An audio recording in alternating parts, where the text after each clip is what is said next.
Salut, aujourd'hui je te retrouve pour t'expliquer 5 choses que tu peux mettre en place pour éviter les douleurs de l'allaitement. Alors l'allaitement, ça ne fait pas mal.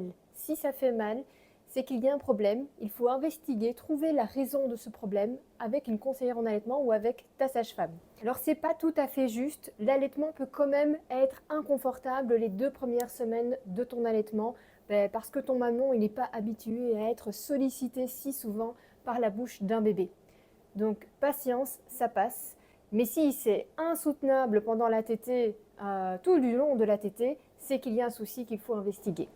Alors, on commence avec la première chose, c'est une bonne position au sein. Donc, dans les cours de préparation à l'allaitement, on s'entraîne à bien positionner la bouche du bébé au sein. Pourquoi? Parce que si la bouche du bébé se met vraiment tout au bout, sur ton mamelon c'est la partie la plus sensible de ton sein, ça va faire atrocement mal, vraiment.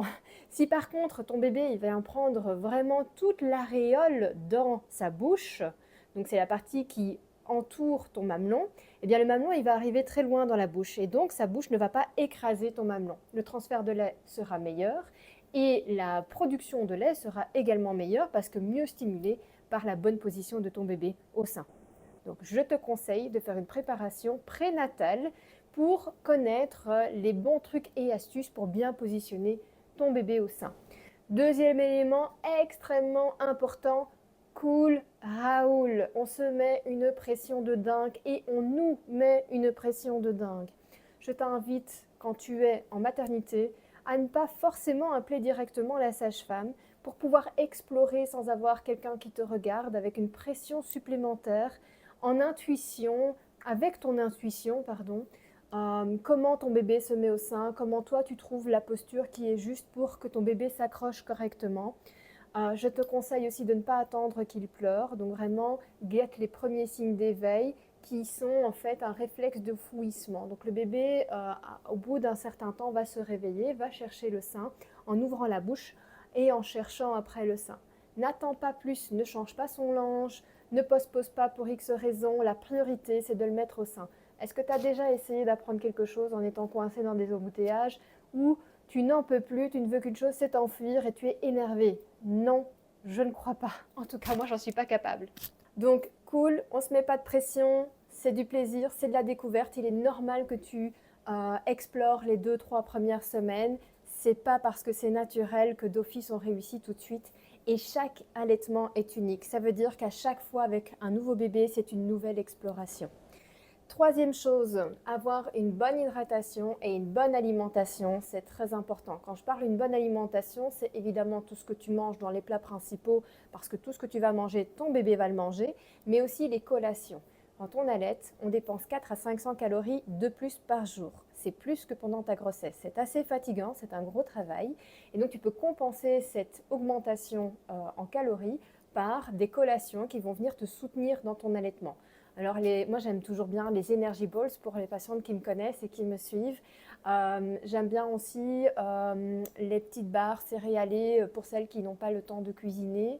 Attention à la qualité quand même de ce que vous achetez.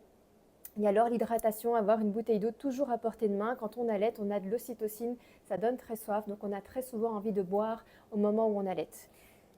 Quatrième chose, on est déjà à la quatrième chose, c'est d'avoir une bonne position. Donc une bonne position dans le fauteuil n'amène pas ton corps à ton bébé. Je t'invite plutôt à amener ton bébé à ton sein. Tu verras, ça va t'éviter des tensions au niveau des épaules. Et pour ton bébé, essaye toujours que ton bébé ait sa tête et son corps alignés. Donc si son corps et sa tête ne sont pas alignés, tu vas avoir un bébé qui va être croqué comme ça sur le côté. Essaye de boire un verre d'eau en étant là sur le côté. Franchement, c'est vraiment compliqué. Je te montrerai les différentes positions dans une autre vidéo prochainement et avec mon bébé lesté que j'ai oublié aujourd'hui. Donc j'espère que vous pourrez vous imaginer, le bébé est là devant moi. Et la cinquième chose, c'est d'avoir du matériel adéquat. Donc avoir un coussin d'allaitement qui va plutôt être ferme. Moi j'aime bien ceux de petite taille qui viennent ici se former parce que ben, c'est beaucoup plus pratique et parfois on peut même les mettre sur nous, ça tient. Et puis ben, tu peux comme ça venir chercher ton bébé. Les grands mous, c'est très bien pour tout ce qui est position, ballon de rugby. Et alors on va venir remettre le coussin derrière le dos. Donc ça peut être aussi une très chouette option si c'est ce que toi tu as chez toi. Moi personnellement, j'ai vite balancé mes coussins d'allaitement pour utiliser mes coussins que j'avais à disposition dans ma maison parce que je pouvais empiler parfois voilà, certains coussins selon ma position ou faire juste une couche. Donc je trouvais que c'était beaucoup plus modulable et surtout c'était là disponible à portée de main. N'hésite pas non plus à te renseigner sur tout ce qui est coquillage d'allaitement, coupole, tétrelle éventuellement, à voir avec ta sage-femme en préparation à la naissance. Soutien d'allaitement, on a une très chouette collaboration avec Callisto qui propose des superbes soutiens, vraiment très qualitatifs en coton bio, où tu peux facilement allaiter. Il y a aussi des t-shirts d'allaitement qui s'ouvrent avec la tirette ici sur le côté. Donc c'est un petit investissement, mais ça vaut le coup quand on allaite, c'est très souvent, très longtemps, donc c'est du quotidien, donc ça vaut la peine de te mettre dans des conditions qui sont optimales pour un allaitement qui soit de plus longue durée selon ce qui est juste pour toi. Si j'arrive à terminer cette vidéo correctement. Voilà, je te dis à la prochaine. N'hésite pas si tu as encore des questions, je me ferai un plaisir d'y répondre. Salut!